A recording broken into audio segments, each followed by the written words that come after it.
Wireless keyboard. Keyboard.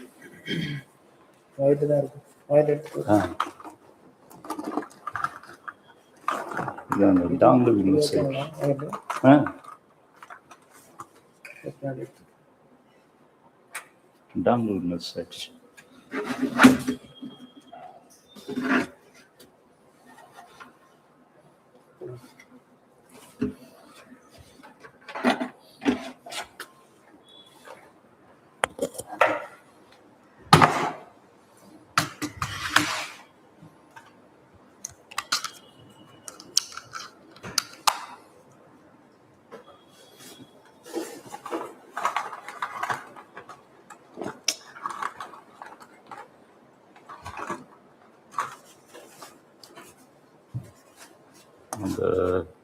அந்த இது miss பண்ணிட்டேன்.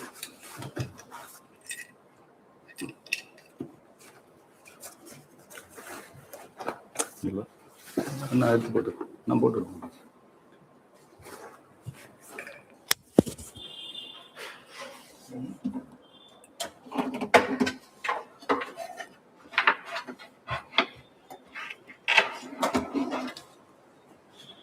எதுனா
okay.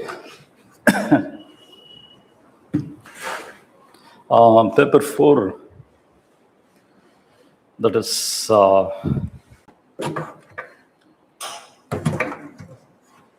the ethics, values and the human interface.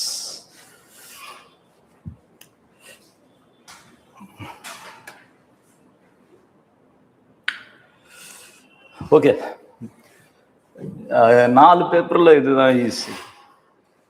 4 பேப்பர்ல இதுதான் easy to learn and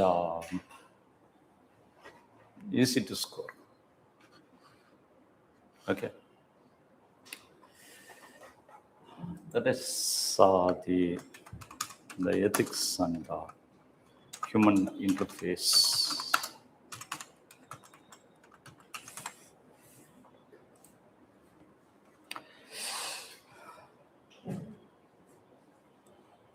You see,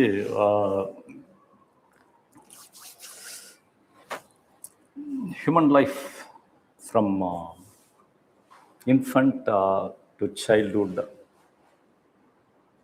to adult is known for the life experience. the life experience of the human. The experience is being observed.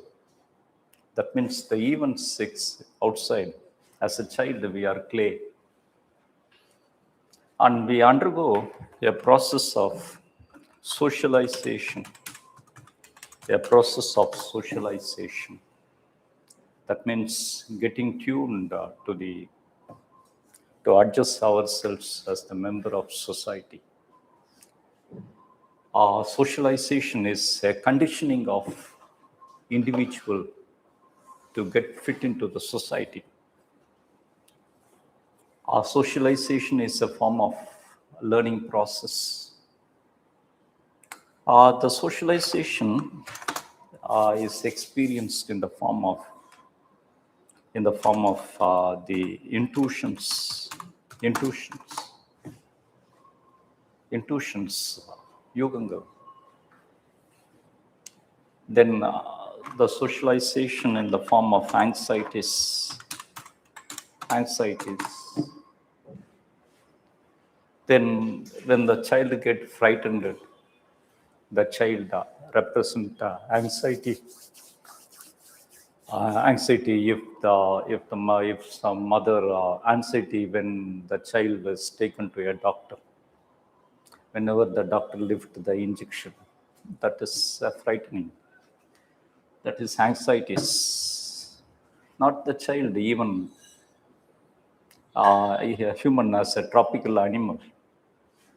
When roaming in the Sahara of Africa, confronted with the predator, the lions, the leopards, like that. So it's anxieties. This anxieties throughout the life. Then emotions. The emotions are certain adjustments, certain bonding. Emotions, intuitions, and the intuitions and the emotions, intuitions, and anxieties. Then getting when the infant, when adolescent roaming through the forest, suddenly she or he witness able to see a tree full of ripened fruits. So immediately get into the feel of ecstasies or a gratification, a feel of gratification, trupti, ecstasies. These are all different behaviors. These are all the different behaviors in which that is being learned, documented, replicated. The learned that it was learned with certain set-right principles that determines the thought process of an individual, which is called as values. It is called as the values. Values are those principles that the individual adhered, those principles that the individual adhered, and the individual adhered, and it determines the thought process. That is being shared by the society. That is the values. Values are relative. The individual value is different from the others. The values of a society is different from the values of other society. You take the beef. the Hindu society prohibit when compared to the Chinese society. So it is the values. Values are in the process of socialization, the individual are cultivating standards, some standards, a deep desire that the individuals cultivate. And these deep desires also leads to morals or moralities. Moralities are certain principles of individual specific, the principles of individual specific, which is confined in exclusive to the individuals, exclusive to the individual. You see, these are all the outcome of the individual from being the self. From being the self, a self is a person of his own identity, a self who cultivates his values, who cultivates these values. These values are certain principles that the individual othered in a deep desire of his own. And the values, the standard of values reflects in his actions. A standard of values reflects in his action called as character, called as the character. An individual may have good values. Character is different. Character is different. An individual may be having a good values, but sometimes without character. An individual may be known for courage. An individual known for honest. But he failed to express in action, means he don't have character. When the individual misses his character, which means certain standardized values expressed, in the individual actions, called as the character. The set of character that imbibes with the individual, that is conduct. That is the conduct.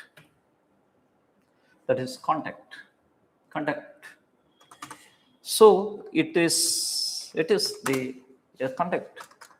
It is the study of character and conduct represents the core matter of ethics. Ethics is the study of character, and conduct. The study of character and conduct. Ethics is different from the moralities.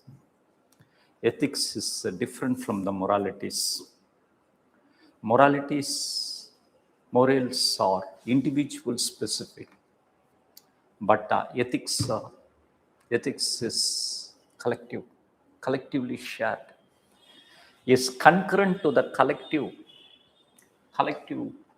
perception. Ethics is individual perception. It is exclusive to the individual, but the morals are exclusive to the individual. But ethics are collective. Ethics are the collective one. Ethics is actually a moral philosophy. Which represents a standard framework for taking decisions. A moral philosophy which represents a standard framework for taking decisions of either good or bad,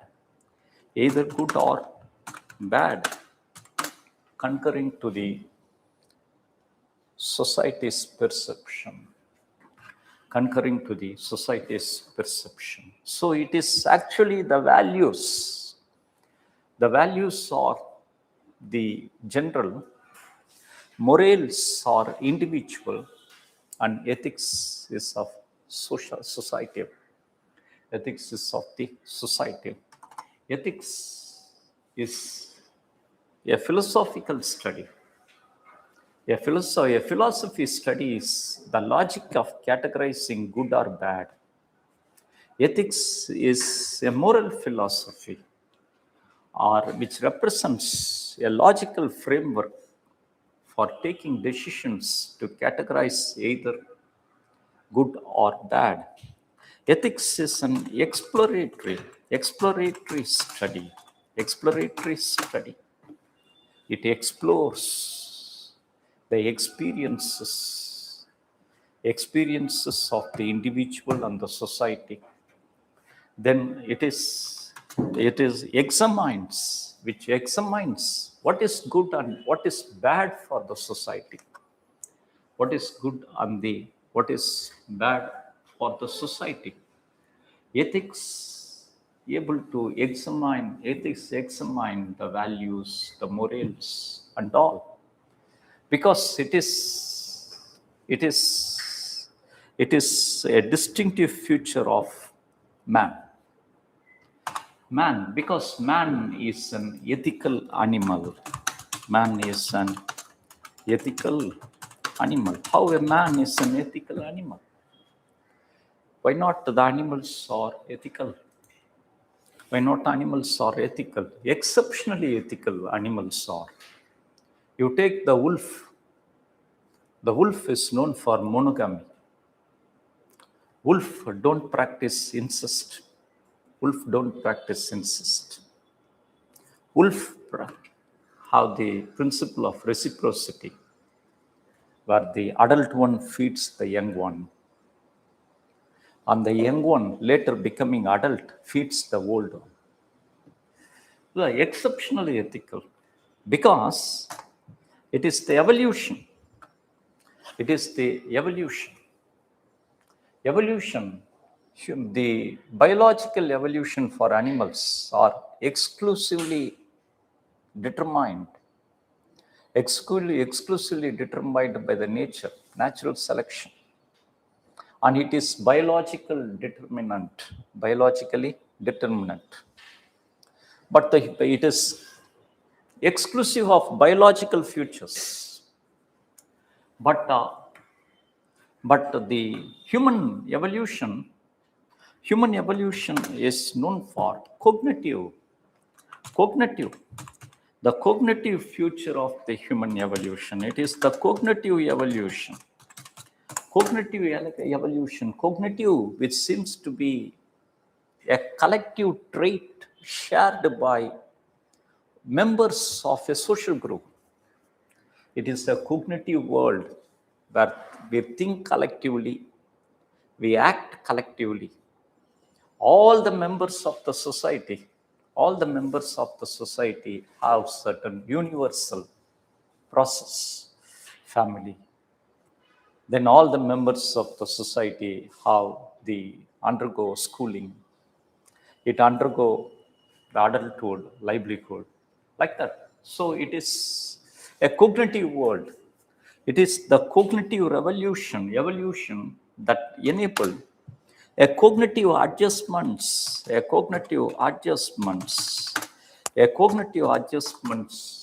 in concurring to certain values and certain traits of the society missing in the animals. Then it is the autonomy of it is the autonomy of choice. We have choice. It is not confined to biological impulses. When an animal confront with the danger, it has no choice. choice, either to fight or to flee, either to fight or to flee. But the humans have choices. When an animal confronted with the food, it has the choice to consume. It has the choice to consume or to live, or to live. When an animal confront with the prey, confront with a prey, a infant elephant cub, confronted by the lion, confronted by the lion. A lion consumes the infant elephant cub. Even the mother elephant watches, and it has to live because they are adapted to the biological principle that one life starts with the end of others. One life ends, the other life start. That is the animal's choice. But humans have the autonomy of choice. Humans have the autonomy of choice. That makes the humans autonomy of choice and having the free will to decide. And having the free will, it depends upon the will of the human. The will of the human can decide. That is a distinctive feature of the human. So man is an ethical animal. Man is an ethical animal because of these three aspects. These three aspects. Man is an ethical animal. One is of the cognitive ability of adjustments. Second one is the autonomy of choice and to act with the free will and to act autonomy of choice and to act with the free will. And to act with the free will. And man has known for recognition. Man is known for the recognition of intrinsic value of others. The recognition of intrinsic value of others. Intrinsic value of others. Even the intrinsic value of animals, intrinsic value of plants, the nature. So is driven by the principles of ethics, driven by the principles of ethics. So that made ethics as a vital infrastructure of building civilizations by the humanity. Vital infrastructures building civilizations for the humanity. That is the ethics. That makes the man to be an ethical animal. Then what matters ethics? What is the scope of ethics? What is the scope? While we're studying the ethics,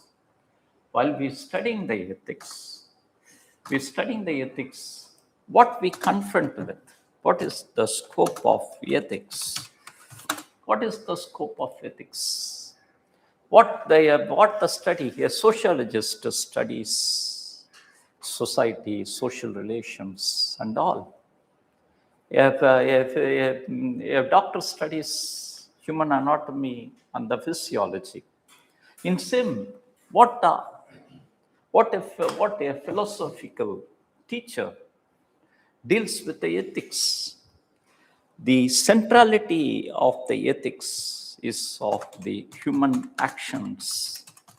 The centrality of the ethics is of the human actions.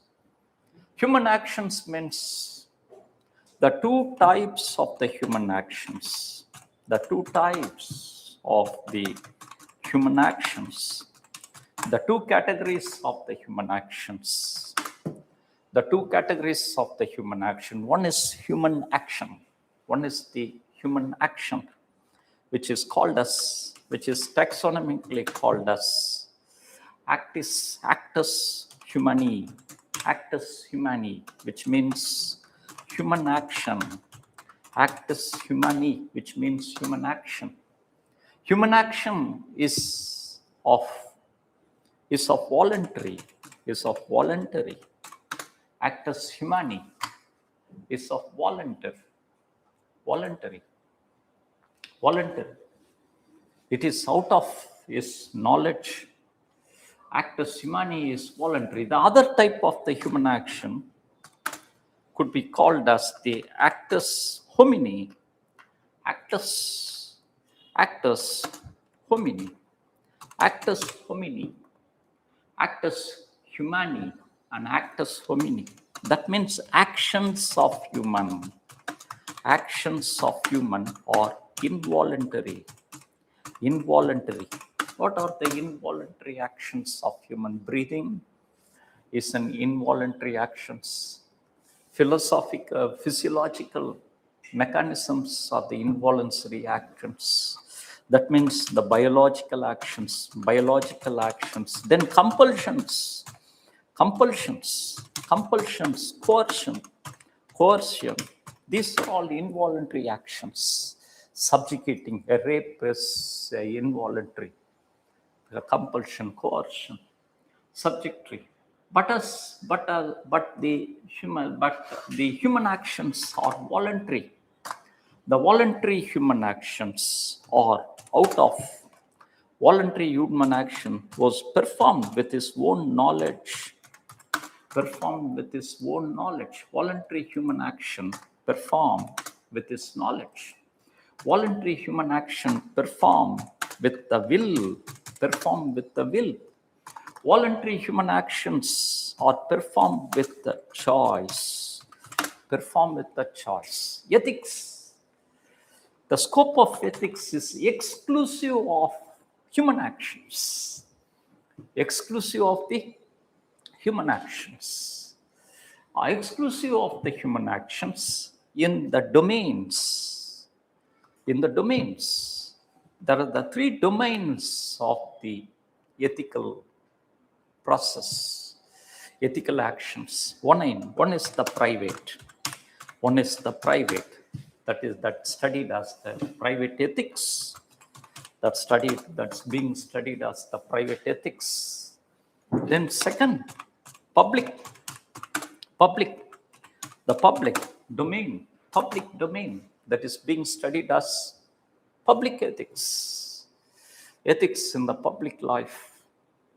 The public ethics. Then it is studied in the administration. Or the three domains that defines the scope of ethics. The three domains that defines the scope of ethics. When these three domains that defines the scope of ethics sometimes become blurred. Human actions and actions of human would get blurred. What are the conditions when the voluntary and involuntary actions are being performed in the same? Voluntary and out of ignorance. A civil servant out of ignorance can get a payment. Though it is not ethical, he get a payment out of ignorance. He may receive a payment out of ignorance with misplaced conception that the person is paying only for a donation for charity, out of ignorance. Some acts can be performed. Then out of coercion, force, out of ignorance, out of force. That too evaluated by the ethics.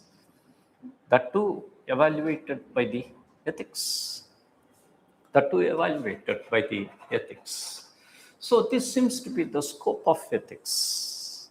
What is ethics? Ethics is the study of human character and conduct.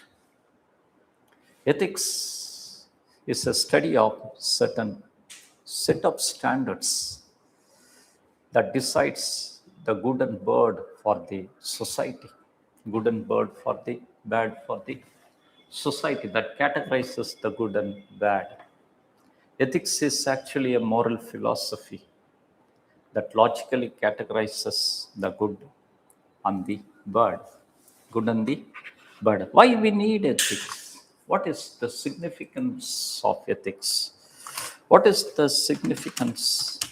Why we should be ethical? What is the significance of ethics? Why we need ethics? On what matters ethics? What is the significance of the ethics? The significance of the ethics is its objective. The objective, the objective of ethics is stated as sumum bonum, sumum bonum. That means the end of good, the end of good.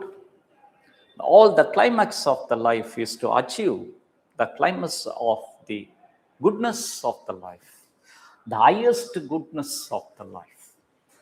The highest goodness of the life is the goal of the ethics. Is the goal of the ethics. What we live is to have a good life. Good life. A good life is beyond the descriptions. A good life is beyond the description. Seems to be beyond that. It is a climax. That we need a life of ethical regulations. The ethical, that is the ethics. Then the second, ethics serves as an anchor point. As an anchor point. An anchor point of stability. Anchor point of the stability. If the morals are getting decayed, an anchor point, that means beyond that point, the individual cannot fall. An anchor is being used by the ship, Nangurum, a ship. When the anchor is laid, anchor is for the ship, that enables the ship cannot be moved without control. Cannot be moved without control. When an individual experience a point of crisis, a conflict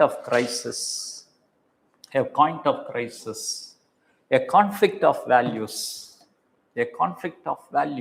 in which ethics represents a point of anchor of individual behavior to stabilize his conduct and character. That is the significance of the ethics. Then ethics throughout the life, ethics represents a compass, a guide. It is a driver and guide. It is a driver and the guide of exercising control on feelings. A feelings should be a slave for an individual. Individual is a master, and the feelings should be a slave. See, imagine the analogy of a chariot with the horses without control. The chariot would go nowhere.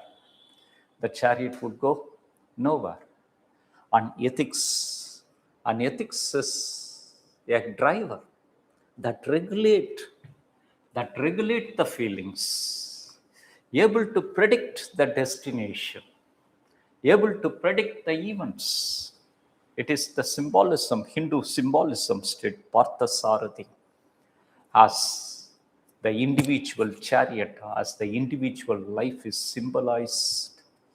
Individual life is symbolized, in which the horses are the feelings, and the divine as the ethical driver.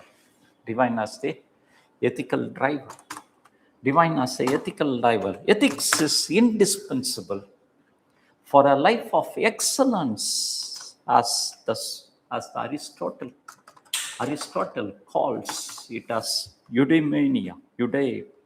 Eudaimonia. Aristotle calls it as the eudaimonia. Eudaimonia. Aristotle calls it as the eudaimonia. Eudaimonia is a condition of excellence, the condition of the human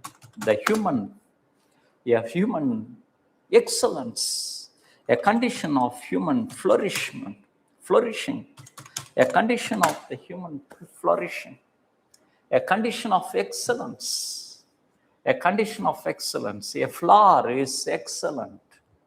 A flower enjoys the conditions of eudaimonia when it is excellence in fragrance, when it is excellence in the fragrance. So it is the condition. A condition, as Aristotle called, it is a condition of the human being nourished with the moralities, continuously nourished with the moralities, continuously nourished with the moralities, self-introspection, moralities, self-infrastructions, as well as the cherishing values. The cherishing values is of the excellence. A cherishing values of being the excellent. It is the eudaimonia, a condition in which a ethical life is a life that enables the individual to experience the conditions as Aristotle idealizes as the eudaimonia, as the ethics able to share, able to share the principle of justice, the principle of equality, the principle of justice, equality, in which that create a cooperative society or the social group, a cooperative social group of enduring period of time, in which the ethics is indispensable. Ethics is the indispensable one. Then, so indispensable. Then what is, we are dealing with ethics. Then what is not ethics? What is not ethics? That we have to get the clarity. What is not ethics? What is not ethics? What is not ethics? Ethics is not a religion. Ethics is not a religion. Ethics is not a religion because ethics deals with the secular life, whereas the religion deals with its religious. Ethics not deals with the religion. Ethical questions are independent. Ethical questions are independent. It is the Plato defined. Plato lays the question of goodness. Plato raised the question of goodness. Is it particular thing is good because God's love, because the God's favor, or because the God's favor, or because the goodness, or it is the goodness that identifies with the God. That was the question claimed. So it is independent of the divine. It is independent of the divine. Religion is relative in worldview. Religion is relative in worldview. Is relative in the worldview, where the Islam talks about a world of 7 universe, 7 world, the 7th world, where the Hinduism talks about the cyclic future of the world. The Islam talks about the last day of judgment, whereas the Hinduism talks about the cyclic future of karma, the cyclic future of the karma. It's different from the world, from religion, particular religion to other religion is different. But ethics Ethics deals with universal values.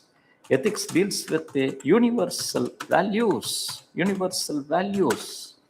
Ethics deals with the universal values. Dalai Lama, Dalai Lama comments that ethics is more important than the religion.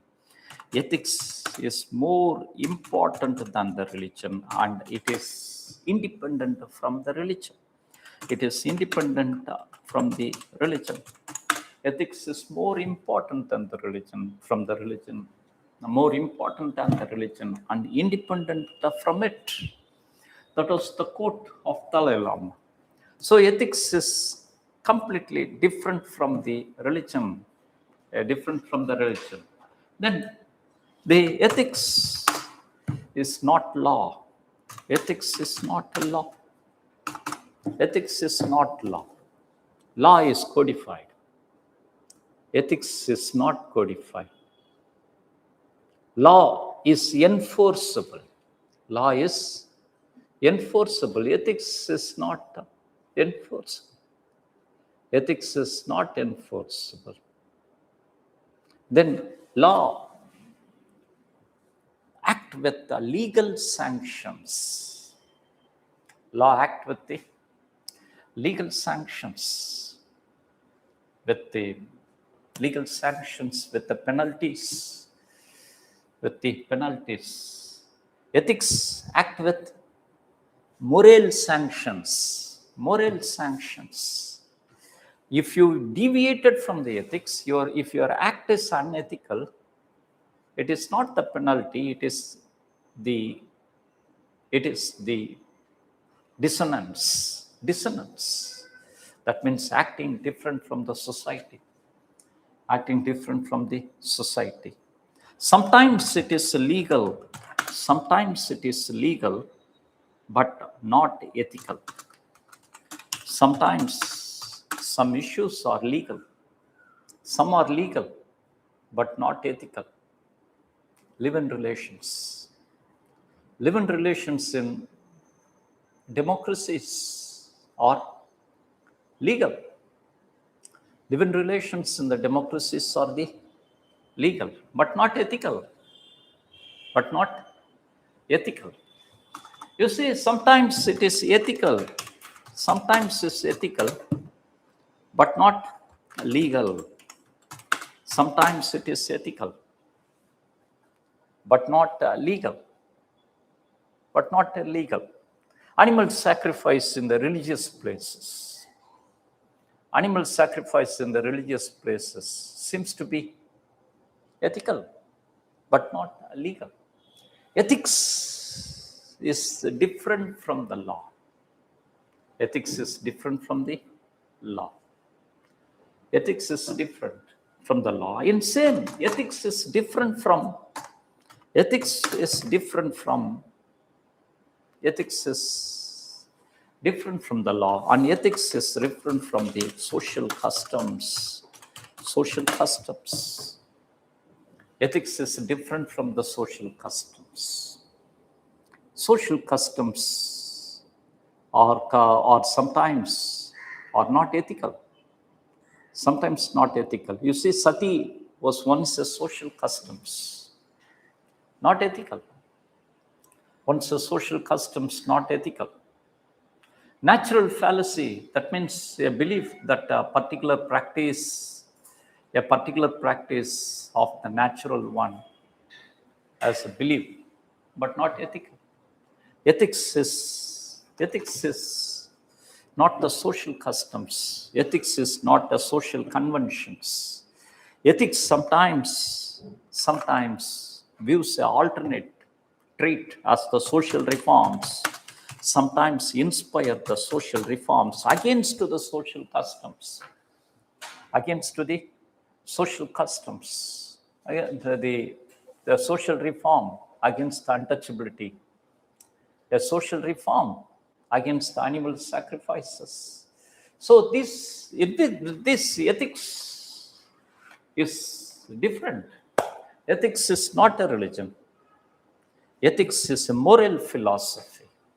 A moral philosophy deals with the actions of the secular world, secular actions. Ethics is not a law. Sometimes ethical, ethical futures are codified as law. Ethical futures are codified as law. Ethics, for example, the inferred rights. The inferred rights is stated by the Supreme Court. Inferred rights, those rights that not codified in the part 3, not enumerated in the part 3 of the Constitution, but fundamental rights.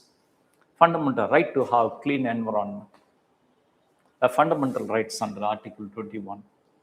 When the ethical value is codified into law, ethical. So in same, ethics is not a social customs or the conventions.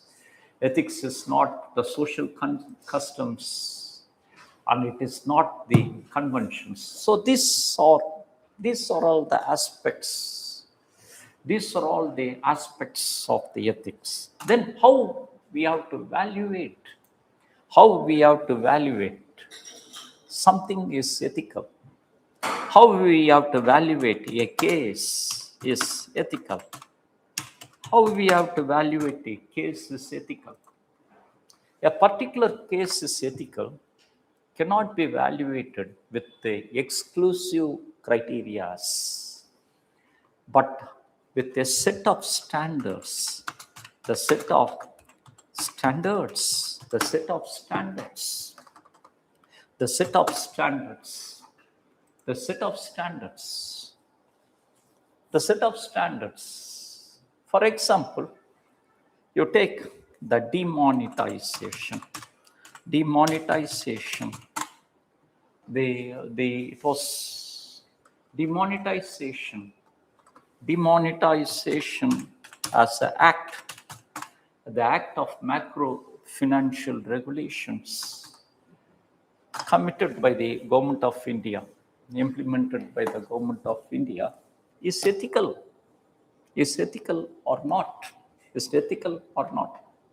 You say the act of demonetization, it is the set of standards. It is very difficult whether it is to categorize ethical or non-ethical. Ethical or the non-ethical, unethical. The set of standards, there are certain set of standards to evaluate any case studies or any cases as ethical. One is the set of standards should be evaluated in the criteria of the objective of the act. Evaluate in the criteria of the objective of the act. Objective of the act. Then intention of the act. The intention of the act. The intention of the act. Then circumstances. The circumstances that the particular action is performed. The circumstance that the particular action is performed. Then it's the nature of implementation, the nature of action, the nature of action, the nature of action. Then the consequence, the result, the consequence or the result, any case that we are to evaluate with this set of standards. Demonetization of 2016. Demonetization. What is the objective of the demonetization? What is the objective of the demonetization? The objective of the demonetization is of the war against the parallel economy. That means to curtail black money. To curtail black money. That is the objective. To curtail the black money. That is the objective. Black money. That is the objective. Then what is the intention? The intention. What is the intention envisaged? Intention is of the intention is of the withdrawal of the legal tender of certain currency, that is the currency regulation, and the remonetization, the currency regulation and the remonetization. That is the intention. What is the circumstances? The circumstances of the demonetization. Circumstances, it was introduced at the time of monsoon. At the time of monsoon, a busy season for the agriculture, a busy season for the agricultural, rural, on the role of the livelihood of the common people, livelihood of the common people. The nature of action. What is the nature of action of demonetization? The nature of action of the demonetization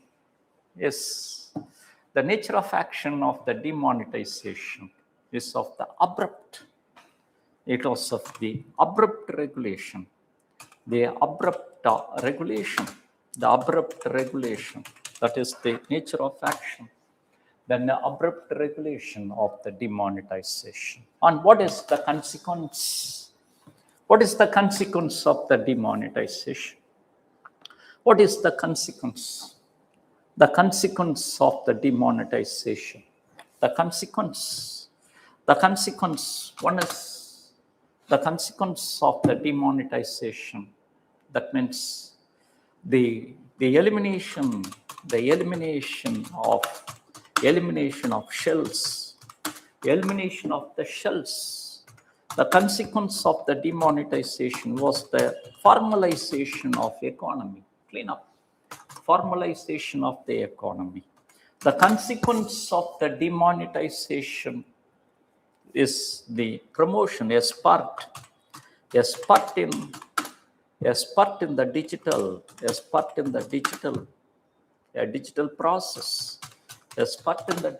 process. So now we evaluate the act of demonetization. The act of demonetization, evaluation, the act of demonetization. The objective of the demonetization is not a politicized objective, it's a necessity for, it is the decadal necessity that is aspired by sections of the people. The intention of the demonetization is the currency regulation. Intensity is good. Intensity is good because it deals with the higher value of monetary circulation. The currency of higher value of monetary circulations is highly vulnerable and prone to money laundering, money stashing, money laundering, and counterfeit printing. That is the higher monetary value. Circumstances of the demonetization. Circumstances of the demonetization is bad. Circumstances of the demonetization is bad because it deals with the circumstances of the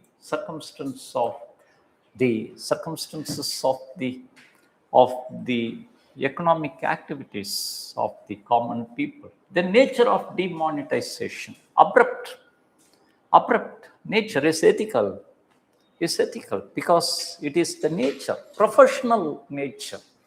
A demonetization cannot be announced in advance.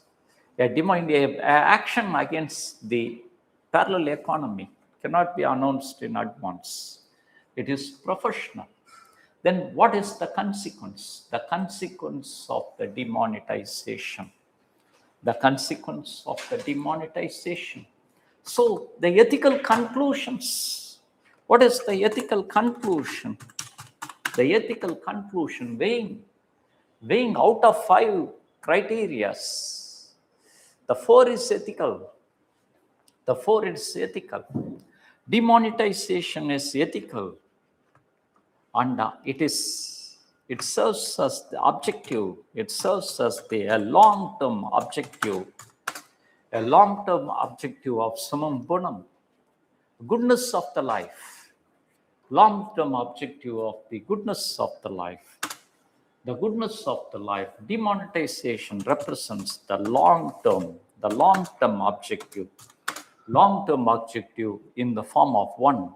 One is the behavioral correction, behavioral transition from the physical transactions to the digital transactions, behavioral transactions. Second, it is ethical, where the extension of formalization of economy in traditionally unorganized sectors, formalization of economy in the unorganized sectors, and demonetization able to contain the vital infrastructures for the parallel economy, shell companies, vital infrastructures for the parallel economy, and able to restrict terror finance, able to restrict terror finance. It completely stopped the stone pelting against armed forces in Kashmir, stone pelting against armed. It is a long-term objective, but in the cost of short-term, short-term burdens on the common people, So it is, the case is ethical. The case is ethical. Now we apply the case of FCRA regulation rules, of 2026, Foreign Contribution Regulation Act rules of 2026, Foreign Contribution Regulation Act rules of 2026, Foreign Contribution Regulation Act rules. It is the second regulation, a second dose of regulation by the NDA to government. What are the important provisions? That constitutes the rules? The important regulatory provisions of this FCRA regulations. The important regulatory provisions of this FCRA regulations. One is the activity and geographical authentication. Activity and geographical authentication. Activity and geographical authentication. Activity and geographical authentication. What is the rules talks about four category of identity activity. Four category of activity. They are: one, economic development. An NGO, it is the regulation against NGO. The four category of the regulations, that is the four category of the activity. A NGO should specify our activity either of economic development or of educational promotion, educational development of the people, economy, education, socio-cultural. Third, socio-cultural. Fourth is religion. NGO has to authenticate. You see, you take the example of Father Stan Swami in Madhya Pradesh, in Maharashtra. Father Stan Swami was a Christian missionary, known for his missionary activities in Maharashtra and Madhya Pradesh region, and known for his charity work, being a funding support to the Naxals, And Father Stan Swami, known for his act of evidence of being associated, perform the role of instigation to the Bhima Koregan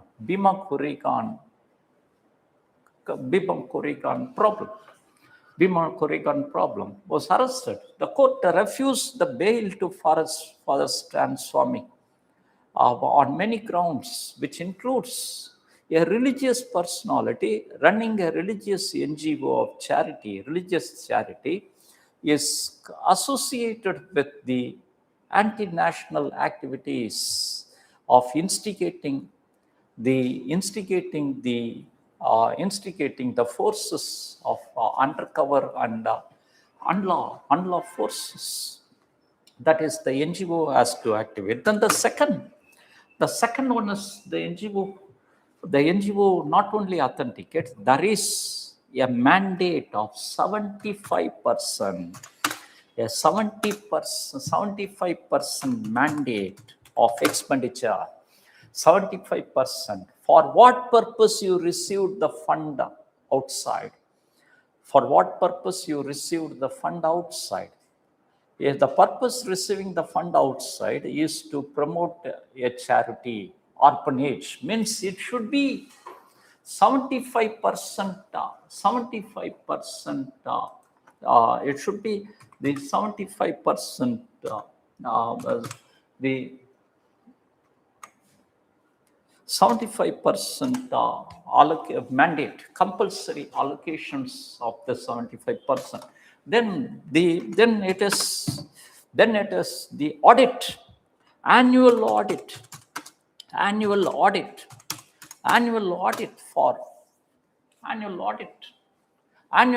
of expenditure, annual audit of expenditure report, annual audit of expenditure report to be certified by a qualified charter accountant,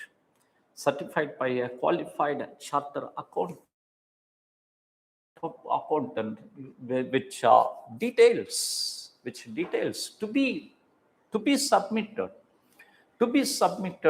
for the process of the receiving foreign contributions.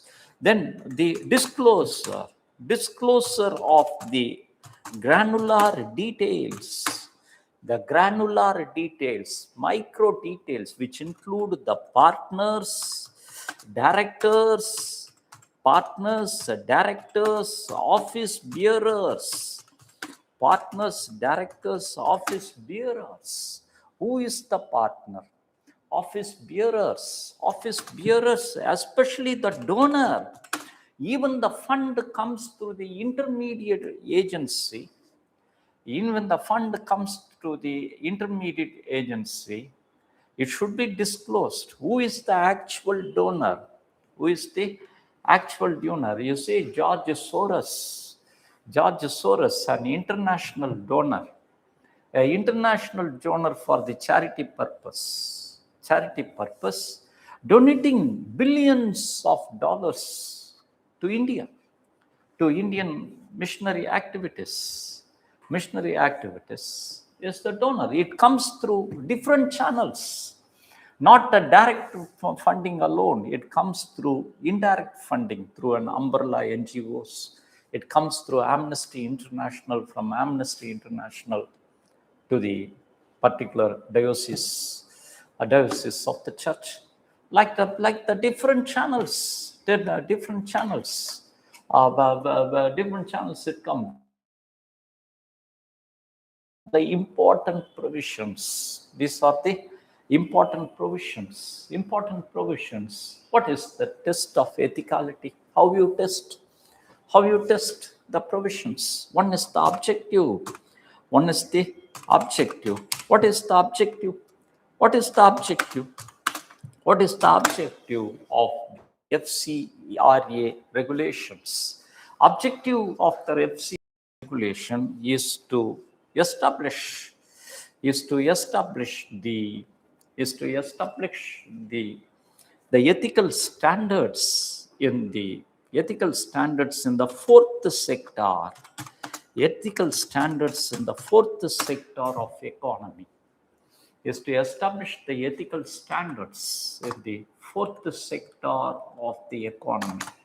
Ethical standards in the fourth sector, that deals with the that deals with the fourth sector, that deals with the NGOs, the thrust, NGOs thrust on the societies, The fourth sector deals with the social capital, social capital. So establishing an ethical standards, the ethical standards of transparency, authenticity in the fourth sector, and then what is its intention? எல்லாம் கேஸையும் எப்படி தான் பார்க்கணும், இப்படியே analyse, இப்படியே assess பண்ணுங்க. What is its intention? What is the intention of FCRA? What is its intention? FCRA is of regulating the NGO, regulations of NGOs, regulations of the NGOs. And what is the circumstances? What is the circumstances?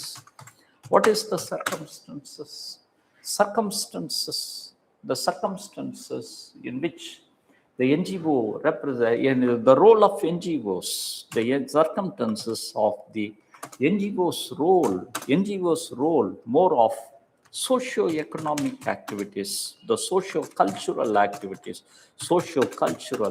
political activities, socio-cultural and political activities. And the role of NGOs is quietly associated. Circumstances could be stated with the home department or the home ministry reports of the role of NGOs in the political instigations, role of NGOs in the political and the legal instigations that was seen. NGOs role was quietly addressed in the political and the legal, any of the legal incidents in which the NGOs are known for, where the NGOs are going for the high-paid cases represented in the Supreme Court of India. Most of the cases of the Supreme Court in which the NGOs are addressing that need a transparency, the way it is enforced, how it is being enforced. That means the method of enforcement, the enforcement of the NGOs, is completely legal, in which the Supreme Court of India already declared receiving foreign contributions is not a fundamental right. It's not a fundamental right, and the state has the authority, the state has the right to regulate. The state possessed with the right to regulate. The state possessed with the right to regulate. The consequence, the expected consequences of this. Expected consequence, one is transparency. One is the transparency and the authentication. The transparency is the major conditions. The transparency, then the condition, that means conformity of the expenditure for the funds received. Conformity of the expenditure for the funds received. Then the concerns. What are the concerns? The concerns, that is over centralization and regulations. But despite of weighing the concerns on the expected transparency, that is FCRA regulations are concurrent to the international standards. On the international standards of regulations. Every country is regulating in the same standard. It is being regulated. So questioning these regulations is tantamount to politicization of the issues, tantamount to the politicization of the issue. That is the FCRA regulations. So this is the way in which the ethics, in which the ethical standards, the ethicality of a issue to be examined, ethicality of the case to be examined. That means it is a set of standards dealing with objective, intention, circumstances, the way of implementing and assessing the consequences. Assessing the consequences. This is the ethics. So what is ethics? How ethics? What is ethics? What is the significance of ethics? What is the why we study ethics? Why we study ethics? Why we study ethics? By examining these two issues of the past and the present issues. We are known for why we study ethics, why we study, why the UPSC included, why it is a natural process of the human. Then why we study ethics? We study ethics because for any issue there exist pros and the cons. There exist support and the opposition.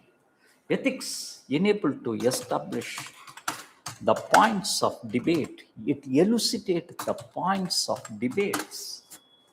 The points of debates to identify, to elucidate the points of debate on any issue. Our life, our day-to-day process, friends, our day-to-day process is associated with the ethical norms, our day-to-day process. So our any issue of collectivity, there is a difference of views and opinions, difference of the views and opinions. In that the point of elucidations, the points of elucidations has to be should have the clarity. Then ethics able to establish our positions, able to establish our positions in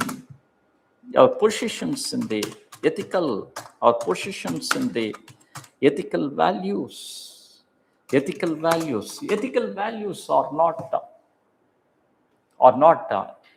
Citrite units. Are not the Citrite units. Ethical values are known for a spectrum, of extremities, good, bad, worse, extremities. So in that we are able to construct our positions, able to identify our positions, Our positions is of a regulation on animal sacrifice, and regulation on animal sacrifice, then promotion of Jallikattu, and no bar when animal is slaughtered for food. Our position, where our position exists. So to acknowledge our position, we need intensive explorations. So in that ethics is important. Then ethics enable to establish certain defensive principles, especially in the domain of administration. ethics, able to, a knowledge of ethics, the study of ethics, able to establish certain principles that the civil servant shall not do. A civil servant shall not do certain principles that a civil servant shall not do. So it need a ethical competence in the society. To have a ethical competence in the society, a civil servant, UPSC aspired for civil service of ethical competence, not with the people of ethical knowledge, not with the people of ethical awareness. If it needed the people of ethical awareness, it can add a content in the training programs. It add in the as a content in the training program. It need an aspirants of ethical competence, ethical competence in the civil service, ethical competence in the civil service. In that, ethics is important. Ethics is important. Is ethics being important for the human life? Is ethics is a science? Is ethics is a science? Is ethics is a science?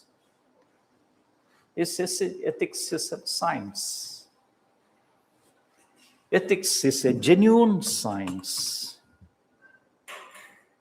Genuine science. Ethics is a genuine science because, as like the science, ethics deals with universalities.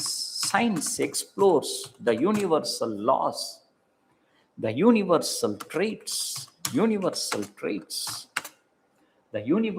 traits and the universal principles, universal traits and the universal principles are being explored by the ethics,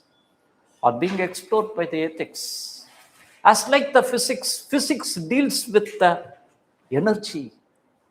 Physics deals with certain energy, and it is the moralities. It is the moralities is the energy of the ethical life. Energy of the ethical life. Moralities are the nutrition, a nutrition for the ethical life. As like the chemist deals with the bondings of the atoms, molecules in the granular level, ethics deals with the bondings in the individual and in the institutional levels, individual levels on the institutional level. So it is a genuine science. It is a genuine science. There is no speculations. It is, if your act is ethical, it is good. If it is act deviated from ethical, it brings bad. It brings bad to the society. Your act is good. If the FCRA is ethical, because it restricts a man, it restricts any individual to become rich without work. Wealth without work is one of the Gandhian 7 principle of unethicality. A wealth without work. Simply carrying a Bible and giving the sermon of fallacious theories makes one a millionaire. It's not ethical. So it need regulations. It is a genuine science, universality. Universal. If it is ethical, it is good. That is the universal. But ethics is not a real science. Not a practical science. Not a practical science.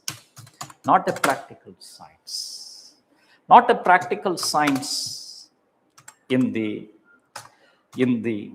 experimental futures. in the experimental futures, you cannot come out with a repeated experiment to have a repeated result. Ethics is not the experimental science. It is the observational, examinal study. It is observational study, examinal study, not an experimental science. But ethics is the fallout of science. Fallout of science is a climax of science, where the science ends. Where the science ends. When science itself in crisis, ethics comes. Ethics comes. Science leads to technology. A society with the highest technology of nuclear, Iran. If Iran has a nuclear bomb, what happens? Iran has a nuclear bomb. What happens? What happens? Iran if Iran had the delivery capability of a nuclear bomb, definitely it drops on Tel Aviv. It drops on the Tel Aviv. If it is not possible, Iran may drop the same nuclear bomb on Saudi Arabia. If it is not possible, even on Pakistan, nuclear. So when technology came to the limit, when the technology exists, it is the ethics that determines the utility of the technology.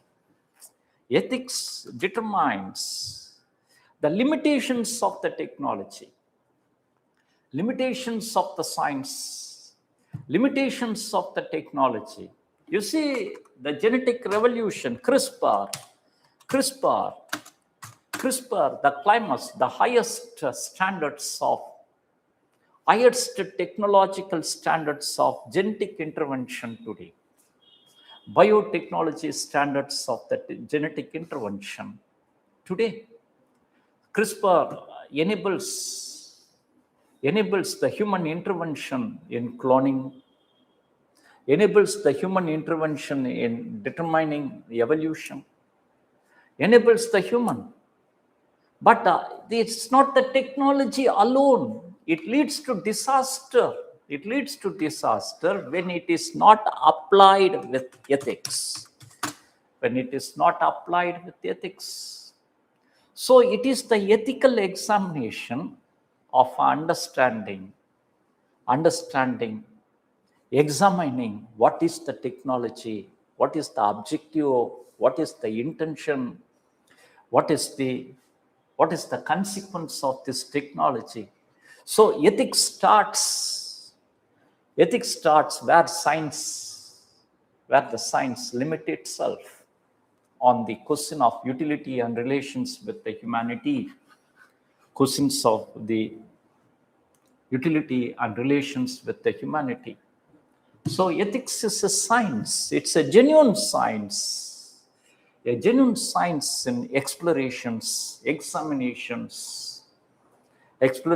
and examinations, but it is not a practical science of experimentation. But ethics is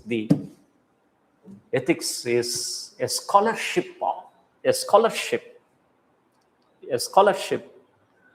talent beyond the science. You may have the science.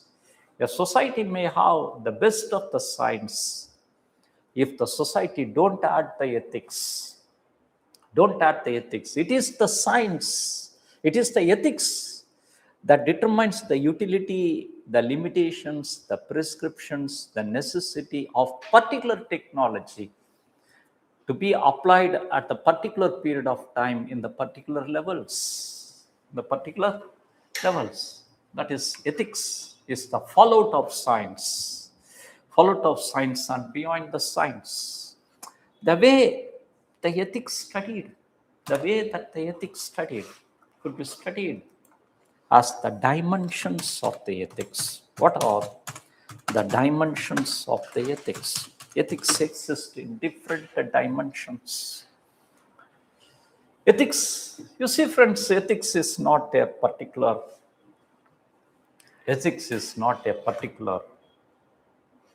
unit of concrete structure. Ethics represent a spectrum. It represents a spectrum of extremes. A spectrum of extremes. A spectrum of extremes from the abstract levels of explorations, abstract levels in approach, from abstract levels in approach, to the practicality of the real life, to the practicality of real life,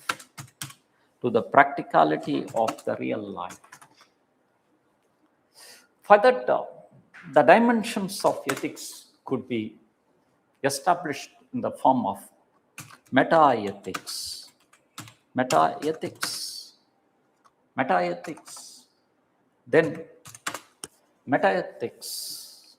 Then the descriptive ethics, meta-ethics, descriptive ethics, then normative ethics. The dimensions of ethics from the abstract. Meta-ethics deals with the abstract features of the ethics, whereas the descriptive, normative, then applied ethics. These are the dimensions of ethics. What is meta-ethics? Meta-ethics is a philosophical exploration of the ethical concepts. It is the philosophical explorations of the ethical concepts. Meta-ethics represent a bird's eye view, an abstract exploration, or the bird's eye view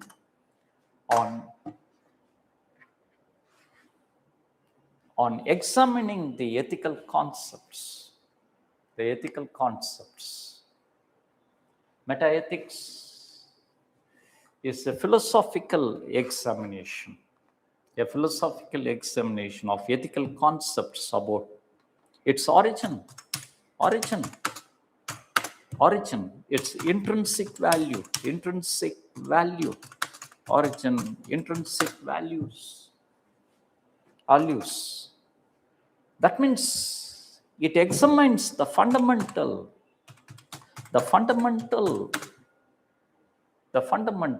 features of a particular value. Honesty. What is that honesty? Meta-ethics states.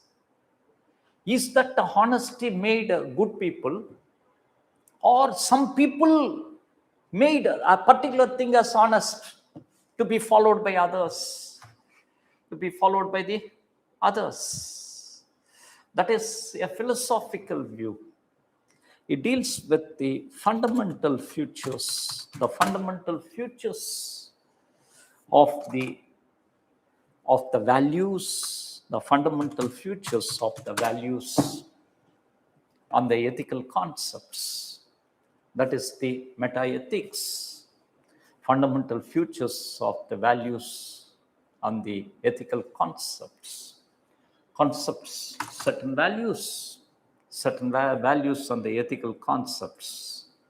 You take the ethical concepts, that is the values, certain virtues as the Socrates talks about the value of virtues, or the Plato. The Plato talks about the four cardinal values of a man. The four cardinal values of a man. The four cardinal values. The four cardinal values as the justice, courage, temperament, compassion as the four cardinal values, where the Plato states that these are the values are intrinsic, not of occasional, not of particular times that individual. It should be an habitual. It should be an habitual. The way the fundamental concepts, the fundamental ethical concepts is being explored, examined, compared, analyzed, that deals with the meta-ethics. Then descriptive ethics. Descriptive ethics. The descriptive ethics. Descriptive ethics is called as anthropology of ethics. It's called as the anthropology of ethics. Anthropology of ethics. It is the descriptions. It deals with the descriptions of the social customs, the family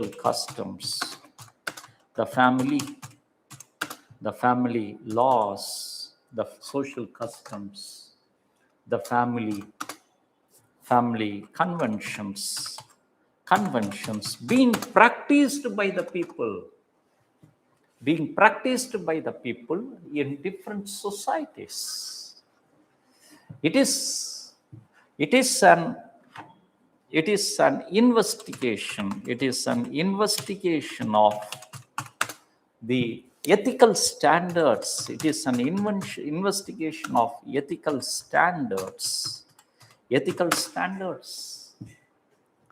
is the investigation of ethical standards of different social groups, different social groups. That is the descriptive ethics. That means the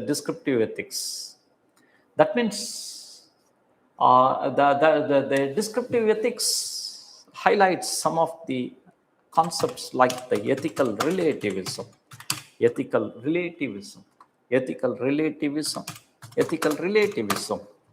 That means ethical standards are different from people to people. That means ethical judgment to be made in the context of ethical standards of the people. Judgments shall be made in the context of the ethical standards of the people.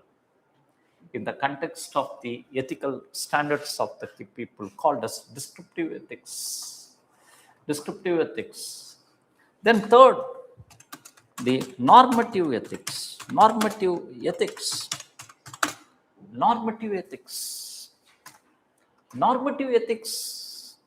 is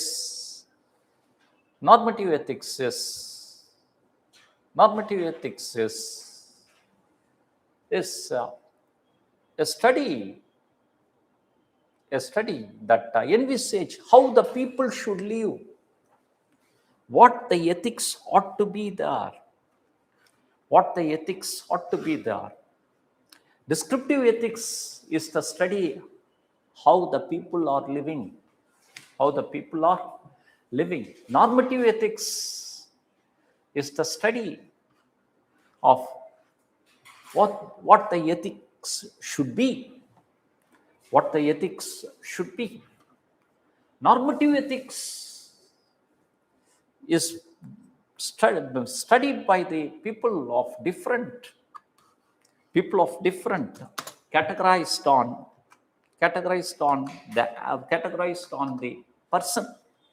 categorized on the person, could be studied with which depends upon the philosophers, scholars.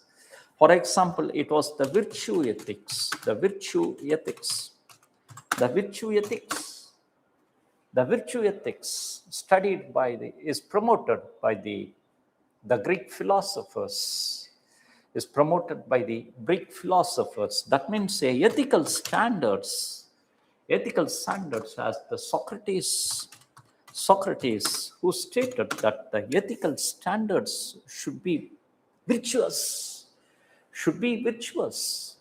Ethical actions should be based on the virtuous, objective, and it should be the virtuous habitual. It should be a virtuous habitual. Later, Aristotle, who stated that the virtual habituality becomes the way of life, That is the virtual ethics. Every action should have the end and the objective of certain virtues. But Aristotle calls this action to be the virtue in the form of mean. That means an action should be in between the extremes.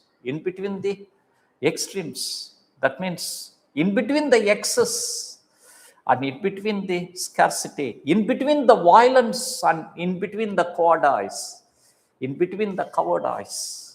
from violence to the cowardice, that is a mean to get position. That is the virtue ethics. Then it was the actions. Normative ethics. It was the actions taken by actions stated by the scholars of deontological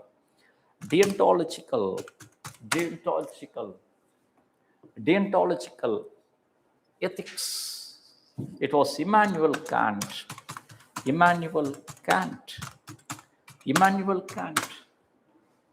who stated that action is ethical. It is, if it is the mean of the action, action should conform to the ethical regulations. Action should be ethical. Action should be ethical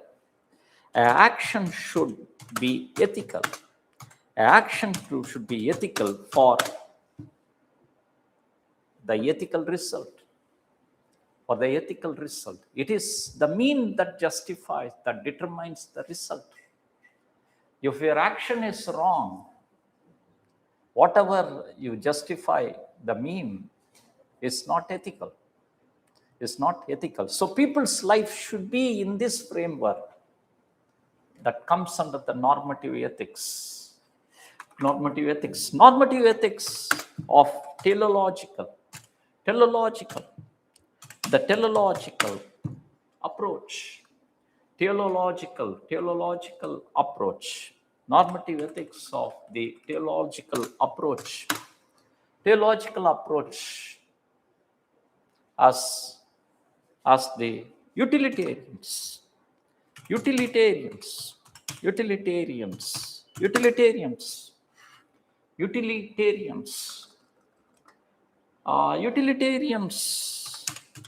was the utilitarian scholars like Jeremy Bentham,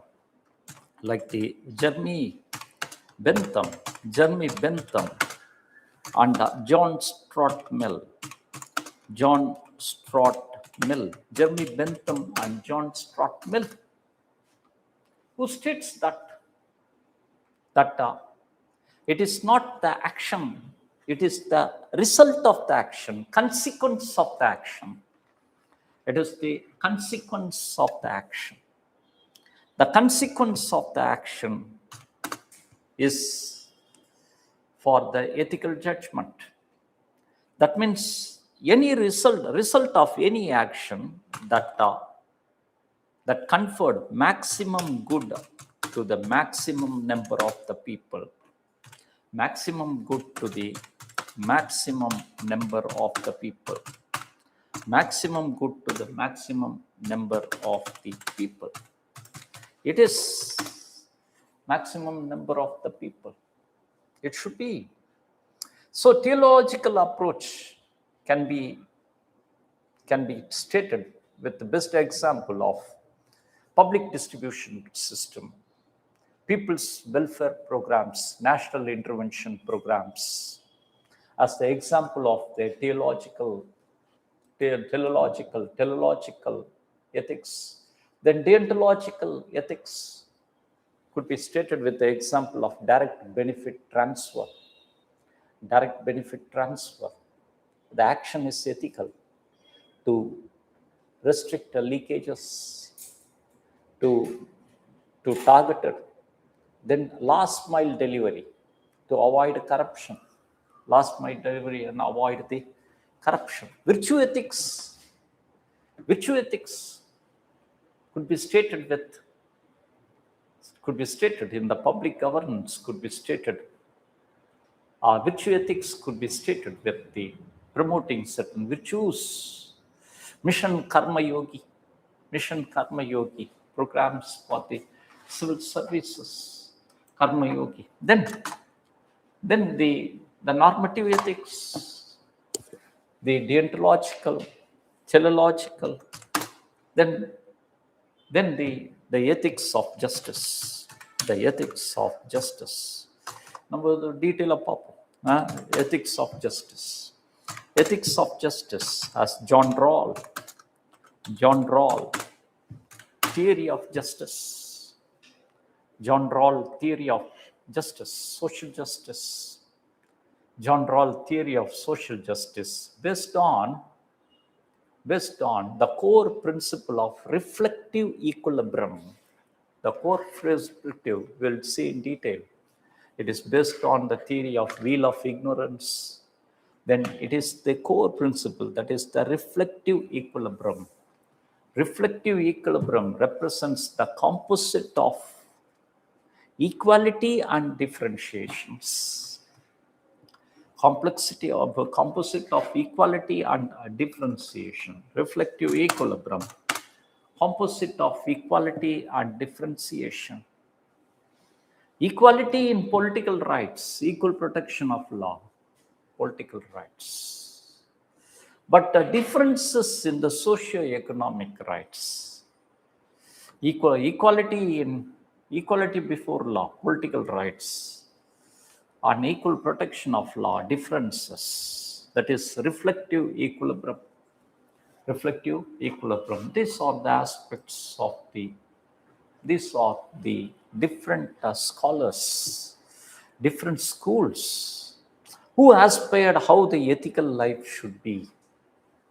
Then it was applied ethics. Applied ethics.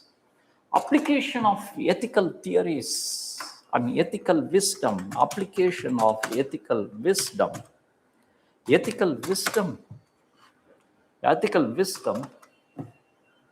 with certain procedural points in every sectors of the human activity, with certain procedural points, and the procedural points in every sectors of the human activities. That is applied ethics. Applied ethics can be stated as the medical ethics, environmental ethics,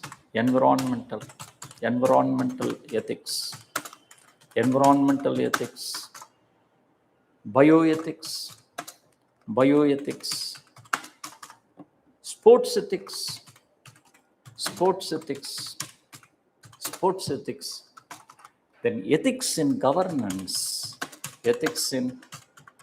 governance, ethics in governance, ethics in governance, then ethics, ethics in governance, medical ethics, then the medical ethics, medical ethics.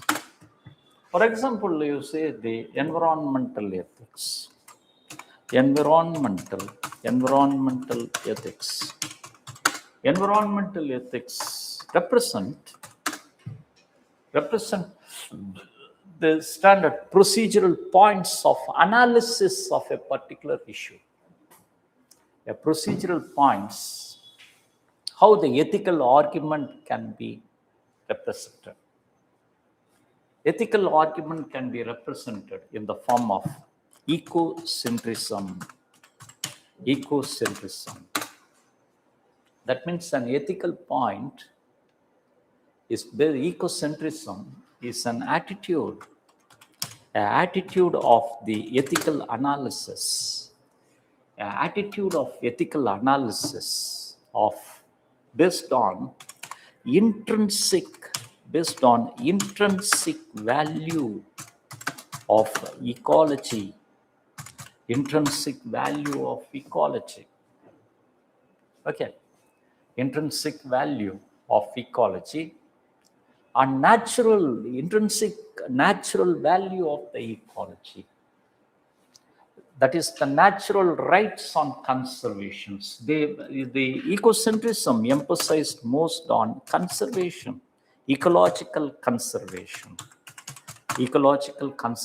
as the result. Then biocentrism is again an attitude of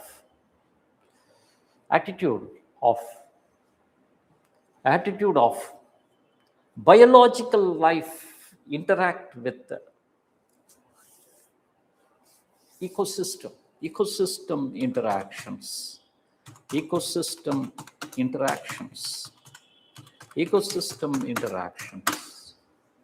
Biocentrism deals with a vision.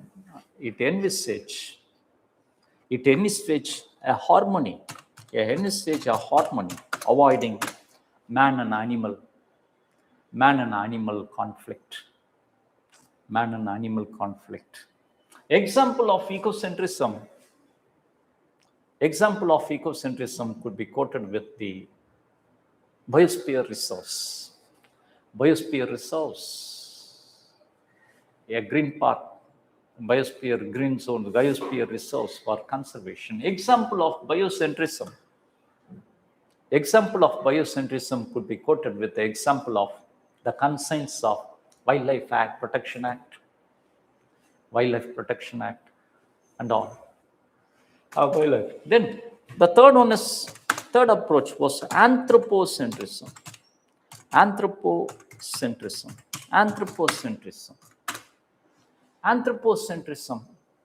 which states that the environment exists for the sustainable life of the humanity, for the goodness and for the benefit of the humanity.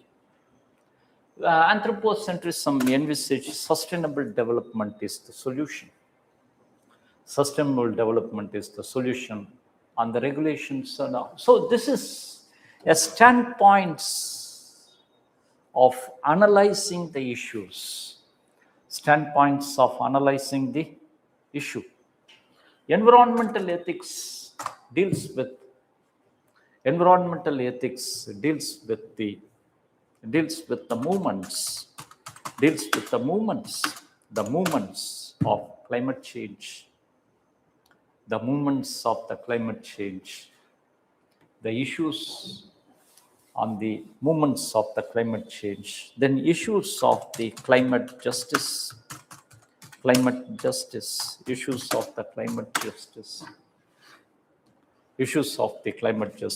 then it was the studies on environmental racism,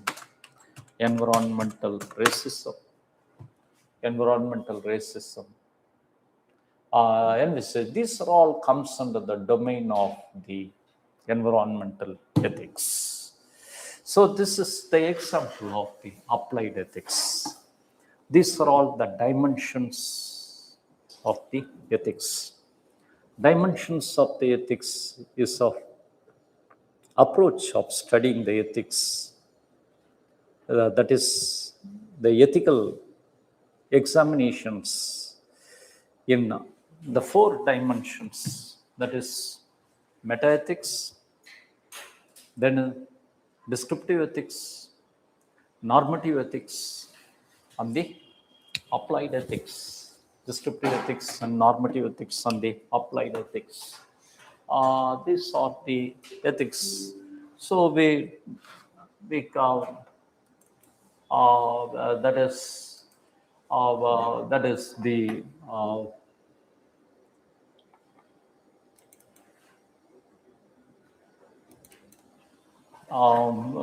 that is introduce introduction to the ethics. The introduction to ethics.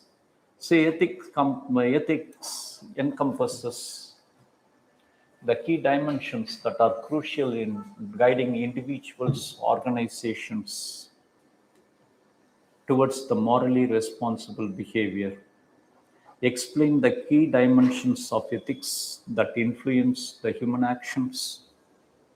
Discuss how this dimension shapes the ethical decisions in the professional context. You see, global warming and environment and the climate change are the outcomes of the human greed in the name of development, indicating directions with the extinction of organism include the human. You see, இன்னைக்கு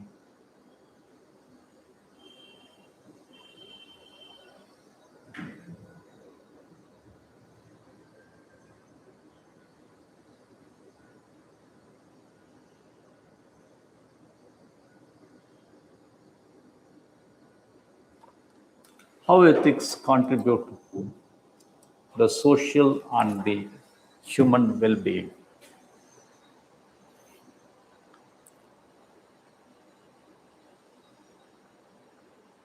How ethics contribute, significance of ethics. Sumam bonum, ethics acts as a guide, an anchor point, guide and driver, a life of hegemonia, and to establish a cooperative society. What do you mean by the environmental ethics? Why it is important to study? Discuss any one environmental issue from the viewpoint of environmental ethics. Any one environmental issue from the viewpoint of environmental ethics.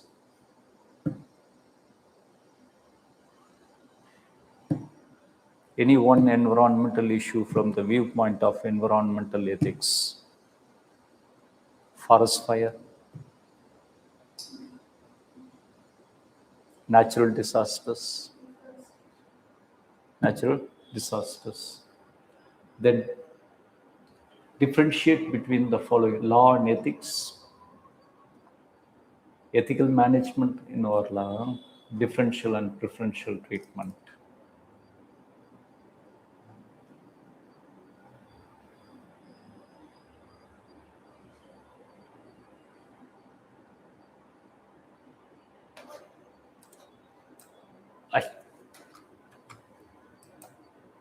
All human beings aspire for goodness.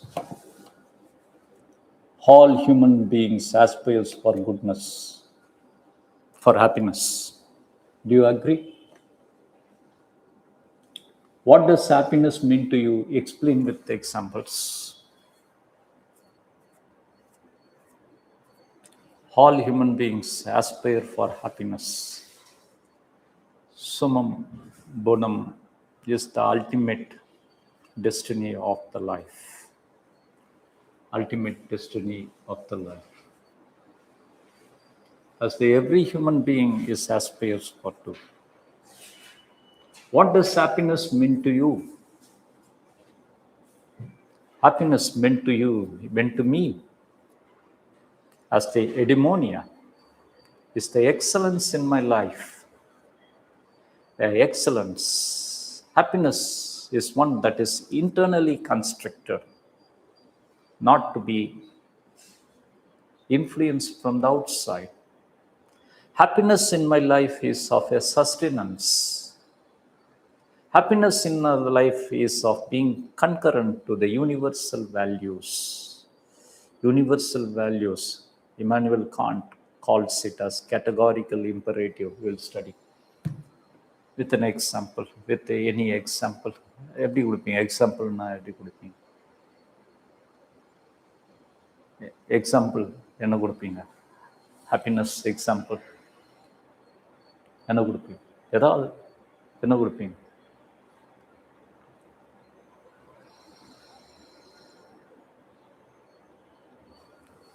Any example?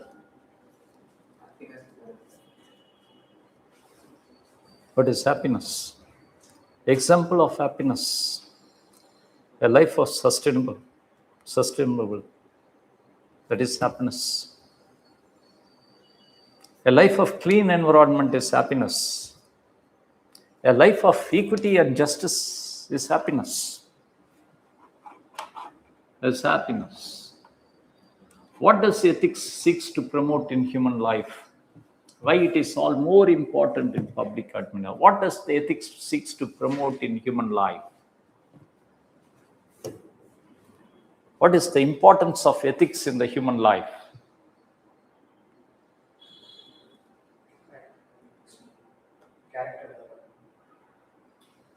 The importance of the ethics, it enabled to achieve the goal of happiness, summum bonum. Then it acts as a compass, as like the mariner compass guides.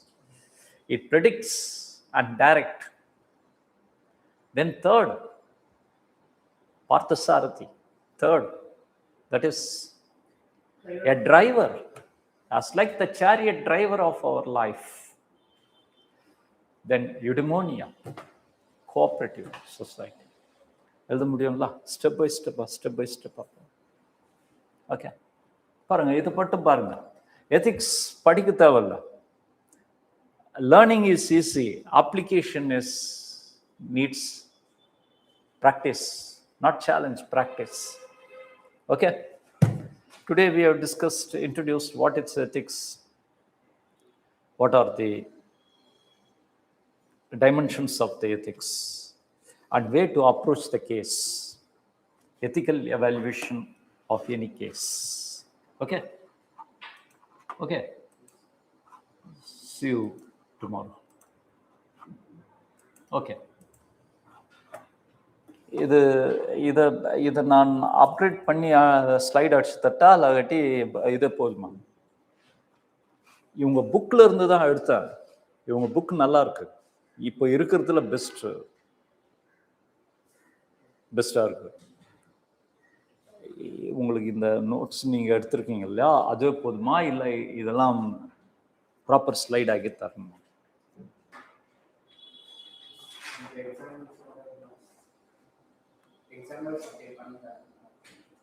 இல்லை இப்போ நான் இதோ ஸ்லைடாக உங்களுக்கு for learning ஸ்லைடாக அனுப்பணும்னா இதை எடுத்துகிட்டு போகணும் save பண்ணுறதுக்காக கேட்குறேன் உங்களுக்கு இந்த ஸ்லைட்ஸ் வேணுமா ஸ்லைட்ஸ்னால் அப்படியே கொடுக்க போகிறது இல்லை இதை போய் இப்போ லேர்னிங் மெட்டீரியல் ஆக்கி ஸ்லைடாக கொடுத்துரும் அதுக்கு தான் சேவ் பண்ணிக்கிட்டு ஓ இதில் இருக்காது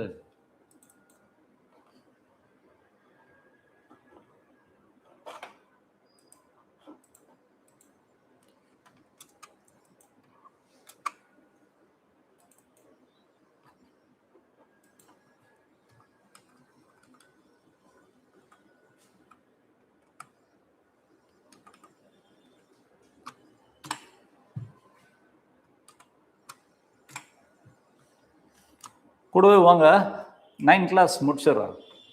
உங்களால் எழுத முடியும், நல்லா எழுத முடியும். Okay, 9 classes.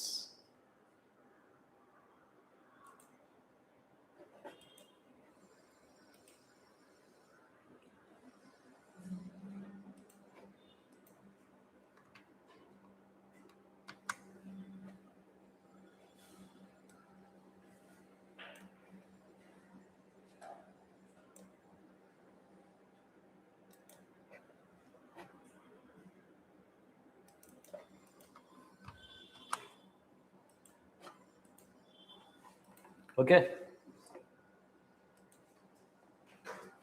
Any problem? வேற ஏதாவது பண்ணுமா? அந்த புக்ஸ் வாங்கிக்கோங்க. ஓகே, அதில் எல்லாமே இருக்கு. இல்லைன்னா நான் அந்த புக்கை ஸ்லைட் அடிச்சு கொடுத்துறேன்.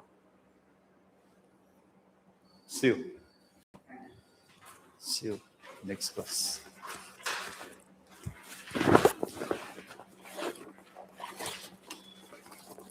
இதை மட்டும் பாருங்க. ஓகே, எல்லா கொஸ்டினும் சால்வ் பண்ணிடுவோம்.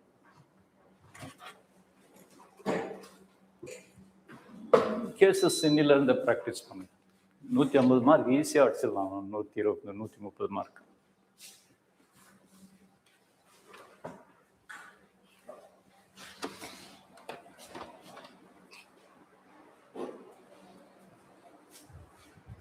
Good morning.